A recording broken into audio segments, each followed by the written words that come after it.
ሳይለንት ሪት ያታለች ትጠራኛለች አጠራኝ እና አዩ ዛሬ እኔን ጠርታኝ ሰርፕራይዝ ታደርገኝ ከልጆቼ ልታገናኝ አስባ ደውላልኝ እሺ ብላ መመጣ ከሆነ ለአዩ ኃይለኛ ሰርፕራይዝ አለኝ። ውድ የሆነ ጊፍት አለኝ ማለት ነው እና እስከ መጨረሻው ከኛ ጋር ቆዩ። አያዩ ባያቸው ጊፍት አመለጠሽ። ይሄ ወይ መኪና ይሆናል ወይ ወርቅ ይሆናል ወይ አይፎን ሊሆን ይችል ነበር። አመለጠሽ ግን ማለት ነው።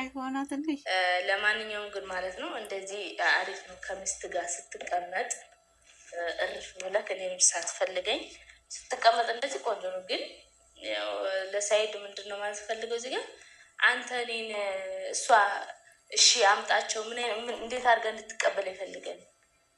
እውነቴ ነው። ማንኛውም ምስት ሁለተኛም ትሁን የመጀመሪያም ትሁን ዞሮ በቃ ሁለተኛ መጀመሪያ ራሱ ሚስት አለኝ እኔ ልጅና ሚስት አለኝ ሁለተኛ ትሆኛለሽ ራሱ ብሏት እሺ ብትለው በጣም አላህን የሚፈሩ ካልሆነ በስተቀር ከገባች በኋላ የመጀመሪያ ሚስቱን እንዴት አድርጋ እንደምታፋታ ነው እንጂ የምታስበው የመጀመሪያ ሚስቱን ተቀብላ አትኖርም። እኔ ወንዶች 2 እና 3 ሚስት ያላችሁ እንዴት እንደምታስቡ ራሱ እኔ ማለት በእናንተ ጭንቅላት ውስጥ አንድ ቀን ባድር ደስ ይለኛል። እንዴት አድርጋችሁ አይምሮዎች ውስጥ ሚስቶቻችን እናንተ እኔ የወደድኩትን እሷ ትውደድልኝ በቃ እንዴት አድርጋችሁ እንደምታስቡት እኔ እንጃ ነው ያላቅም። ይህ ከሰው አይምሮ ራሱ የሚገባ ነገር እኮ አይደለም። እንደ ትክክለኛ እንደ ሰው ካሰብ ነው እንዴት ነው አንድ ሴት ጣውንቷን የባሏን ሚስት ልትወዳት እና ልትቀበላት ወይ እንዳንድ ጓደኛ ሊሆን ይችላል ወይ ምናልባት አይኖርም ማለት አይደለም ይኖራል። እንደ ጓደኛ ተስማምተው ሊኖሩ ይችላል። የሆዳቸውም በሆዳቸው አድርገው ማለት ነው ለሰው ሊኖሩ ወይ ደግሞ የእውነትም ሊኖር ይችላል። አላህን የሚፈሩ በቃ አላቅም ብቻ ሊኖር ይችላል። ግን ሁሉም ሰው ነው ማለት ደግሞ በጣም ይከብዳል። በዛ ላይ ደግሞ እንዳዩ አይነት ሴት እንኳን አዩ እብዷ ትቀርና እኔ السلام عليكم ورحمة الله وبركاته. أشمعكم نجا خير حسني جرتني بيا نجا إتا تنبغى جرتن حمدك سنو على جوب الدنيا أكمره إنجلي هرث ميانجا واي سيدو تفي واي هيورا دبتتي أكشين جت أجي سيدتني ياو سمو إيراكي ساحا قيان تكتي لدين كي سلتي بيكي وان اسن أصبتني warra jaartii 4 fi 3 qabdanii jette. Yaa baay'inaan dhiirri astasaasabsaa hundi tokko mutii dhalaa keessas kan waliin tasmaammatee jiraattu sin jiraatti. Kan immoo waliin tasmaammanne kan inni hiiksa jettee dhuftu sin jiraatteesha. Amma misaalee lammeessaa jaartii dhuftu sun ishii tokkoffaa san inni hiiksasettee kan dhuftu hin jiraatti. Takakkeen isaanii immoo kan waliin jiraatan immoo rakkoo hin qabu yaani waliin tolanii nuuroo isaanii ishiin majammaris ishiin lammeessaa dhuftes kan waliin tolanillee akka boloyyanii kan wal jaalatanii waliin jiraatanis hin jiraatan. Gin immoo inni amma waliin jiraata sun waa akka hayyuu miti. Hayyuun sobrii takitti illee hin qabdu yaani xiqqoo takka astasaasaba jechaan amma misaalee taaggastee waa'ee takka sammuu ishiitiin xiqqoo takka yaani asabdee gochuu hin dandeessu jechuudha. No waan asabdu sun beektu yaani isa ishii dhufa san takkaffaa dubbatti baay'inaan amma ishiin harki ishii dheeraa jecha nama dhufuufaa bazzaati. Namni takka kana waanni akkananne jedhanii waa'ee seedoo keessa haasawwati ka'an harkum ishii itti zaraggaa jecha. Namni immoo jaartii lammaffaa ta'ee dhufu waa akka hayyuu kana dhutoo jecha. Hinaafin jiraachuu hin danda'a. Namni takka ilma namaa hanga ta'e takka waan hinaafuu waan jedhamu. Hinaaftee Geen immoo waa'ee sana maal irratti dhufeeraa jettee yaaduu qabdi jecha. Jaartii irratti dhufe jettee ishiinis asabuu qabdi. Maal ofii jettanii sadaffaa irraa fuudhuu hin danda'a hayyuu irratti akka ishii Sumayyaa irra dhufte kan hayyuu irrattis takattiin dhufuu hin dandeessu. Ishiin sanduudaa irraafattee Indiyaamu Sumayyaa hiiksisteeti ofii ishiitii bichuu ishii qabachuu feeti jecha. Amma hidittiin ishii hidiyaan ishiin hayyuu tuni maal jettee Sumayyaan bakka jirtu nin beeka ati Sayidoodhaan Sumayyaan bakka jirtu barsi hojjumaan barbaadattu ture sitti nama malee jedhii akka mufaaja'aa godhu sahii jettee. Duraan dursitee maal gaafatte hayyuun bilbiltee Sayiditti himteettaa jettiin. Hinimnee jennaan اوكي ايغان همنا نما تكات لم نمتي اين هم بكا دفت ديبي جتين كنتراتا تاسقتين قوا بكا دفت من نس على داوي هم توسني جيسا جتين يعني حيون أكا خناتي جتشا حيون أكا سميان في سيد والأقرا يومه هفيتو جتشا إذا فيتين مفروضه أستارتي ولين أكا جراتا نورونغا gochuu qabdu turte Sumayyaan immoo nama saniitiin mitishiin Sumayyaan xankaarraa ishiini ijoollee ishiitiis rabbi ishee jiraachisu geen lana garuu Sayidoon osoo fi balleesse isa hojii isaatii argate namni isa facaasa takka argata jecha amma nama miidiyaa hojjettu takka wanni kun biraan kasa ta'uu danda'a dhugaa ta'us danda'a jecha amma Sayidoon fi Sumayyaan watii Yaman irra turan Nuuroo nagaa isaanii jiraachuu turan jecha. Nuuroo nagaa san keessaa bahee ibidda keessatti of naqee ibidda san keessaa immoo bahuun dhabeerasa. Takka irratti xeeraa sunas yaa'u koloroos kana dhugeeffaa of ijjeesaa jettiin barakiinaa kanaa sodaachisti. Immoo hayyuun nama jaarsa ofii qabatu akka ishiin gootu kana miti jecha. Inni immoo waan baay'eetiin ijatti banachaa deemuu jira. Ija kanatti banatu misaalee wayii dura ishii jaalachuu wayii dura ishii jaalatallee amma akka ishiin jaalanne goshu jirti jecha. Misaalee akkasumayyaa barbaadu jiru beeku jirti amma hidiyaa ishii kanaa wajji waqtii akkana godhee ishii agara kan asa baasan gidi fuuldura Sayiid waan ishii wajji ishiidhaa yaadu jecha. Memma Sumayyaa dhageeffannee gara asaaba kiyyaa deebi'a. Hundi keessanis immoo waan isin yaaddanii fi koomentii irratti way hayyuun tikikkil way Sumayyaan tikikkil jirti isa jedhamte akka koomentiin naa kahaa jecha. ልናገር እችላለሁ። ለምን እናገራለሁ? ትጥፋ ብዬ ነው ቁጭ የምለው እንዴ? እንደውም አሪፍ ነው ነው የምለው። ስለዚህ አዩ ያደረገችው ነገር ትክክል ነው ብዬ ነው የማስበው። ልጅቷ ሄዳ እኔን ከመፈለግ ሱመያ አለች ከማለቷን ብሶ እንደውም እኮ እኔ ብነግረው ሳይድ ስላገኘውለት ሊያገባኝ ሁሉ ይችላል። ስለዚህ ምንድነው ስለዚህ ሳይድ ማለት ነው ለሴቶቹ ሱመያ ያለችበትን ከነገራችሁኝ አገባችኋለሁ። ሳይድ ያደርገዋል አያደርግም አይባልም። በቃ ማለቱ እንደማይቀር እርግጠኛ ነኝ። አገባችኋለሁ ሱመያ ያለችበትን ንገሩኝ ብሏቸው ሊሆን ይችላል። እንደው እኔም ፍርፍር ትላለህ እንጂ እንደው አታገኘኝ። እንደው ደስ የሚለው ነገር አታገኘኝ ነው እንጂ እና ልጆቹ ራሱ ካፋቸው የሚጠቀሙት ነገር በጣም እንትን ይላል።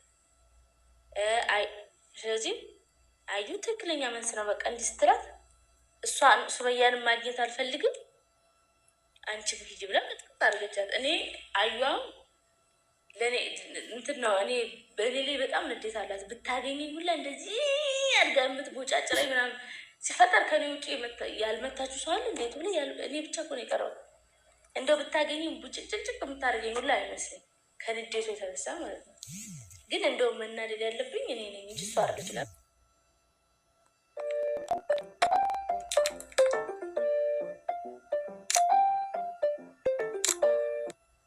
ለምን እሷ ስለሆነች፣ ሁለተኛ እኔ የመጀመሪያ እንደመሆኔ የልጆች አባት እንደመሆኑ መናደድ ያለብኝ እኔ ነኝ። ግን ተገለባብጣ ተገልብጣ አዩ ባያቸው እኔ ጋር ነው የምትናደደው፣ በእኔ ላይ ነው የምትናደደው። ስለዚህ እውነት ለመናገር ከሆነ አላህ ብርታቱን ይስጥሽኝ ማለት ነው። እውነት ነው። እኔ በደህና ጊዜ በአንቺ ምክንያት በአንቺ ሰበብ ተገላግያለሁ። ያው እኔ ለፈን ያክል ነው እዚህ ጋር መጥቼ እንትን የምሰራው እንጂ እኔ ሰይድ አንድ አገባ ሁለት አገባ ሴቶቹን አግቡኝ ያላቸው ሴቶች እየተከተሉ ሰይድን አግባኝ ያሉት እኔ አያገባኝም ማለት ነው። እና ለማንኛውም ግን ለአንቺም ልብ ይስጥሽ፣ ውለዱ፣ እውነት ውለጅ። እኔ የትነት ምክር እንደዚህ የምትሆኝለት ከሆነ እንደዚህ የምትወጁ ከሆነ እንደዚህ በቃ የመጣውን ሁሉ ሰው እንትን ከምት ውለጅ። ምናልባት እኮ ሲወልድ እሱም ይረጋጋል፣ አንቺም ልብሽ ይረጋጋል። እውነት ነው። ልጅን የመሰለ ነገር በዚች አዱንያ ላይ የለም። በቃ አላህ የሚሰጠን ስጦታ ለየት ያለ ስጦታ ነው እና ልጁ ልጅ እኔ የትነት ነው እንደ ጣውንት ምናምን ሳይሆን እኔ አሁን መክርሽ የትነት ነው።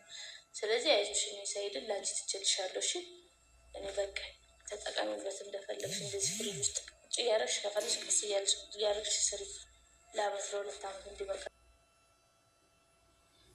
እንግዲህ ሱመያን አከ ጀቴን አየሰኒተኒ ያኔ አካ ጃርሰሺ ፉቴን ሀዩረት አረቲ ባይን ቀብዱ ዱጋሺ ባንቲ ኡመታ ባይ ሎይቴቲ ሱመያ ቆፈቱ አኺረሺ ማለ ana wayin argattu na bocaccaqxee kun agattee jettee dhugaashi fanteeroo tokko tokko amma nama meeqa dhabeetetti mee hayyuu miidiyaa kanarra egaa dhufte Sayyid waan jammarte eeguma hayyuu miidiyaarra baate namum xiiffiidhaan hin xafaxafne hin qabdu bari ilum dhoyti jecha harka kanaatti jetteetu yalla እና እንግዲህ ለነገሩ nitiin dhalaan takakkee sobrii gootee gaafa sobriin sun irraa dhume akkuma Sumayyaa kana kutanii irraa fagaatan jecha.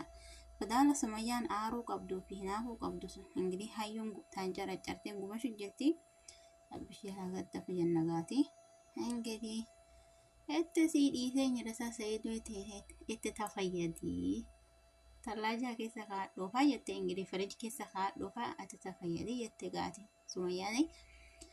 Nami dhalaan takka ingilii waa hedduu saratti sobrii godhattee gaafa achi sigatte ingilii abbaan fedhe si kaasatu abbaan fedhe jaarsa hiisan kaasatu egaa irraa kuttee humaa tokkotti fakkaatu jecha.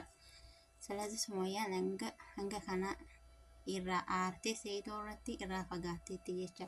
Inni zimmadhee yaa'u ishiin barbaada jedheefaa zoora malee ishiin amma bakka takka quccattee nuuroo ishii ijoollee ishii guddisaa jirti. ijoollee ishee rabbi ishee haa guddisu. Innaa Sayyidoo singilii rabbi isaa gaddafa jennaa ijoollee wallahi rakkoodha. Nam takka ibidda tokko keessa latee ibidda san keessaa hanga bahan immoo hanga ibiddi sun tasta akka rakkoo nama ibidda keessa taa'ee jiraachuu san danda'u bahuu san danda'u jecha ofii godhe kana. Namni nuuroo akka isa tamachee jiraachuu ture san nuuroo isa tamachoo san keessaa bahee amma misaali nama takka bishaan tokko keessaa bahee ibidda keessa laxuu jechaa bari'amu.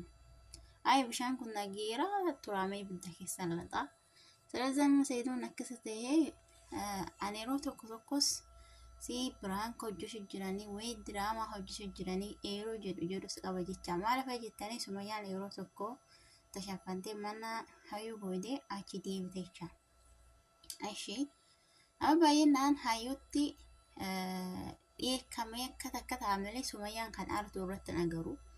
Si wanni kun diraamaa oofu jira moo maaliin jedha. Maaliif nama baay'eegaa miidiyaa irratti beekamuudha jechaan yaani akka namni sun viidiyoon isaanii sun vaayiraal bahu jecha. Waa'ee yaani namni viidiyoo miidiyaa irra bahee asaasan viidiyoo waan hojjetu akka sira barbaaduuf ayidiyaa tokko sira barbaadee namni takka ayidiyaa sira baasuu fedhuuf wanni kun akkasii sinaaf fakkaata zoora dhiyeessuutti ilaalu immoo yaani labanarraa kan immoo uummannis fuudhu jira yookiin sanas ni shakka gan miidiyaa kanarratti amanuu hin danda'amu jecha. Wanni kun dhugaadhaa wayi biraankii jedhamee amanamuu hin danda'u hanga isaaniitti dhugaa san baasan jecha.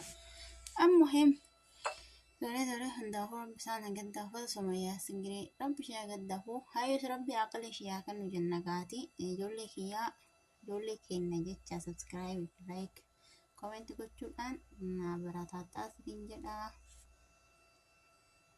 አዝሮ ማሰብ የሚባል ነገር የለም። ምናልባት ፍራንክ ነው ብላ ይሄ መከራከር ምናልባት ድንገት ቢሆንስ አሁን እሷ ዩቲዩበር ናት፣ የራሷ ዩቲዩብ አላት፣ ሰይድ ዩቲዩብ ላይ ያሰራታል። እኔ ሪያክሽን ሰራበታለሁ ወጥቼ እስካሁን ድረስ ያልነቃች ናት ማለት እኔ አሁን የሆነ ሰው መጥቶ መንገድ ላይ እንደሷ የሆነ ነገር ቢሉኝ አይደለም እጀላነሳ መጥፎ ቃል አልናገርም ቢያንስ ሊሆን ይችላል የሚለውን ነገር ከአይምሮ ያስገባሉ።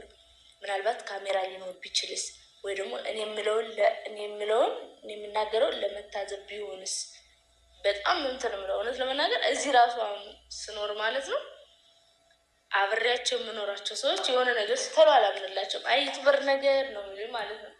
አንቺ እውነታቸውን ነው በቃ እንደ የሆነ ነገር ሲል በቃ ድርቅ ነው ባሽ የምራችሁ ነው ምናምን እንላለን።